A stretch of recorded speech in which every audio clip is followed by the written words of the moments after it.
let's talk about expectations versus reality in this program. With symptoms. With Yes. symptoms. Yes. Oh man, I love this. Be prepared. This will be an hour long. Not really. Well, we are in a day and age where we are used to popping a pill and the pain goes away, or push a button and it arrives on the front porch. And so our minds and our subconscious brains have been programmed for instant gratification. And the physical body hasn't kept up. Meaning the physical body is still, taking the amount of time that it takes to heal that it did 2,000 years ago. The difference being back then, that was what a person expected, okay? So let's say somebody shows up at a gym and they're 40 pounds overweight and they haven't lifted a weight in 30 years. And they said to a trainer, I want to get in excellent shape. The trainer would probably say, fantastic, you're in the right place. And if they said, how long is this going to take? The reality probably would be about 2 to 3 years, as long as you show up weekly, 4 times a week, eat correctly, change your whole lifestyle, etc. So I think that the biggest issue nowadays with natural healing is that people want instant gratification. They want the pain to go away, they want the rash to go away, they want the gut issues to go away, they want the depression to go away, but they are not educated in the appropriate timeline for that to take place. So if somebody breaks their leg, even if you give them the ideal environment, the correct nourishing foods, and all of the right supplements, they still realize this is going to take X number of weeks to months plus to heal. And they wouldn't be surprised if a year or 2 later, they still notice at times something's a little tweaky. But for some reason, when it comes to chronic health diseases and conditions, when somebody, quote, goes natural, many do not have a realistic expectation on the timeline that may take, but also the dedication and the consistency to the lifestyle change to get themselves out of that state of being that they took many, many, many, many years to get into.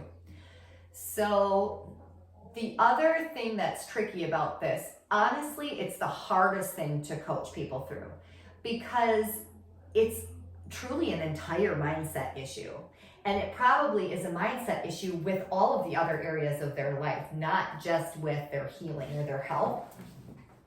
So you are trying to kind of like rebuild this mindset from the ground up while you're kicking them into usually a more difficult symptom set for the first number of months on the program than they've had in a long time. Does that make sense? Mm-hmm. Again, we're back to the house renovation project. It takes time, and then the process can be kind of ugly, but totally worth it. So that is, I don't think it's my strong suit either, to be honest with you. I mean, I'm I'm like that coach where I'm like, I don't care, show up for the next 2 years and get in the weight room and do what I tell you to do. And, you can't teach somebody to be passionate about their health. You can't teach them to be passionate about living well and living healthy. They either have it in them or they maybe don't. And hopefully at this point in my career, I'm at the point of being able to help them realize, this might not be it for you. This might not be the program for you.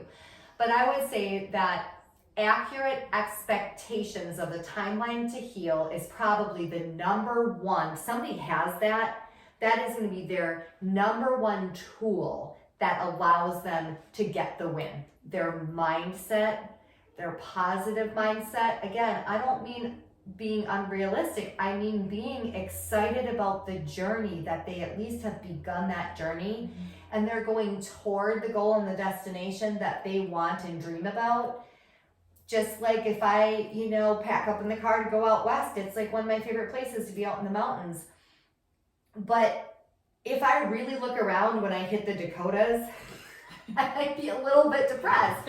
But it's like, that's part of the journey. And you don't focus on what's right around you right now. You focus on, yeah, but look where I'm going. Look where I'm heading. Look that I'm actually doing it. I'm actually at the point where I said yes, and I'm committing to getting to that destination or that goal.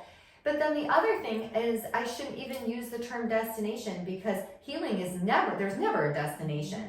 You might get to the point where your blood work is good, or you no longer have the diagnosis anymore. Wonderful. But then once you get there, now what are you going to do? Are you going to turn around and go right back where you came from, or are you going to sustain from that place? And that's what, but again, I had somebody a number of years ago, I looked her right in the eye, I said, I do believe I can help you, but this is a long-term process, and you're probably looking at a minimum of 5 years. And she looked back at me, one of the most strong, cool ladies I've ever met in my life, and she was like, well, those 5 years are going to pass either way, so I guess I might as well get busy, like she said, get busy, like healing, and then she said something about learning and changing and her whole lifestyle. She's like, I better get busy because it's going to pass either way, those 5 years. And I was like, now that is somebody who's going to heal. She gets it. The time is going to pass either way. Why not get busy living and get busy healing? So not everybody has that perspective and mindset, and not everybody needs to, but I would say that would be the mindset that's going to heal.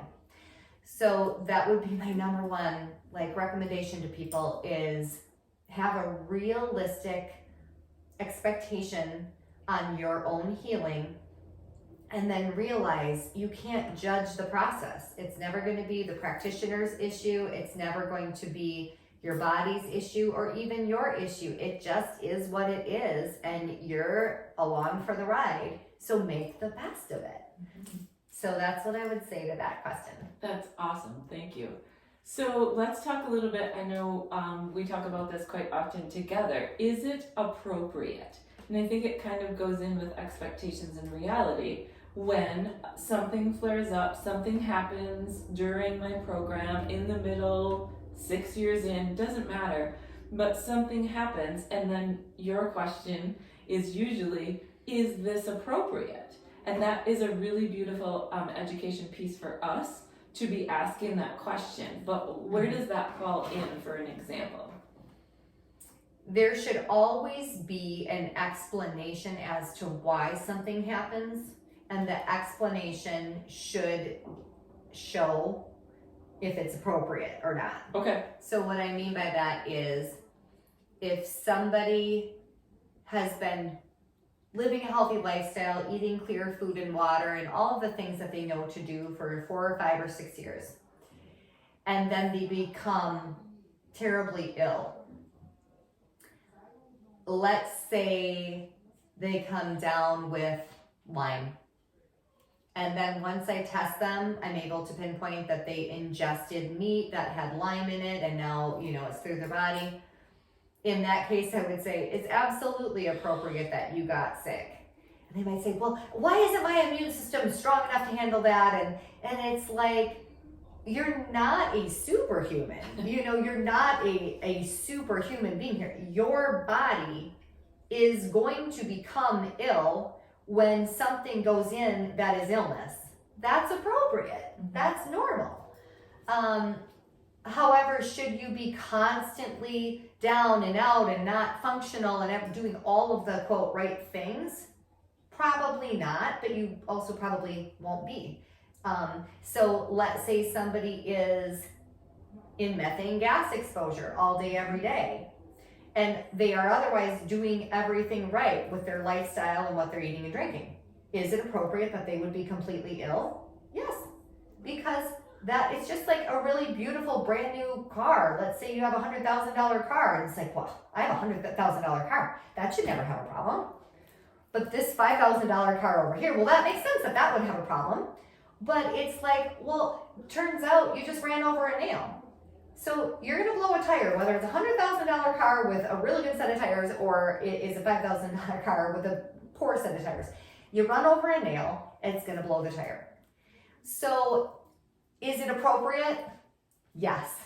Does that make sense? Mhm. Is it appropriate that that car is breaking down once a week and it's a brand, no, you got a lemon car, that is not appropriate. And then that would take further investigation. There is something wrong inside that has not been figured out yet. Does that make sense? Yes. Kind of? Yes. So it just depends on what it is that is causing the illness. Is it coming from within the body, like biofilm bursting, or is it coming from outside of the body, in which case you want to handle that, you want to fix that. But whatever the body's response is, that is the appropriate response for that body. The only question would be, well, why is it happening? Right. And so as soon as you can pinpoint the answer to that question, here's why this is happening, then that should make it make sense. Mhm.